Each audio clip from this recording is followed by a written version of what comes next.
let's pretend we have 1,000 people moving to our city and we have to build a suburban development on this piece of land. If we follow existing development designs, we end up with a street network that looks like this, along with the required water retention ponds that handle runoff in Florida. We start building traditional large single-family homes and quickly fill up our land with houses. If we consider the average household size of 2.5 people in the US, this means we only have enough housing for 500 of the 1,000 people. So we have to buy more land, build more roads and utilities, and build more houses. Now we've housed all 1,000 people, but these people have nowhere to shop or eat, no parks, and no schools. So we need to either buy more land to build these things, or all of these people will have to drive to the existing places, creating more traffic on the existing roads. But if we change how we build, it would be a different story. Instead, let's start with changing the layout of our street network. Rather than winding streets optimized for isolation, let's instead optimize for connectivity and public space. We'll start with this area and treat it as a town center, building some mixed-use buildings. Buildings like these would provide places to shop, eat, work, and live. Next, we can build different types of housing.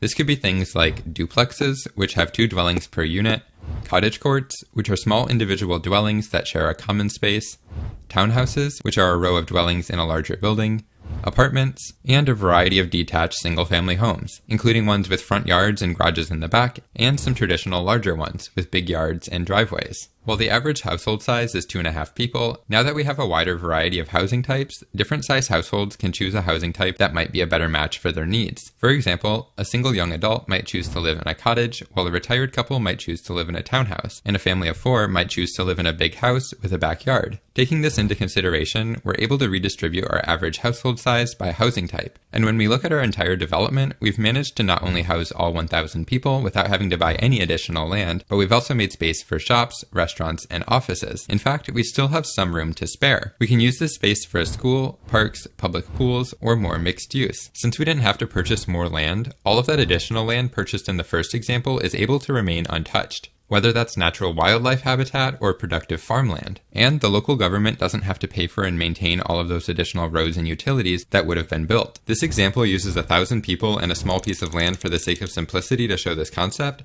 but when you apply this same concept to the scale of some of the massive developments going in with several thousand acres, this can equate to huge differences in terms of land saved. And keep in mind, this is still very much a suburban development. Sure, it'd be possible to fit 10,000 people into the same amount of space and would be much more efficient, but that would make this feel much more like a dense urban setting. And the reality is, many people don't want to live in that level of density. In this example, almost half of the people living here would still be living in detached single-family homes. Everyone can still own a car, with all of the homes having garages or dedicated parking spaces, but it would also be easy to get around by walking or biking. And for those driving around a development like this, the streets would be designed in a way to encourage slow speeds and be significantly safer than many of the high-speed roads common in the suburbs.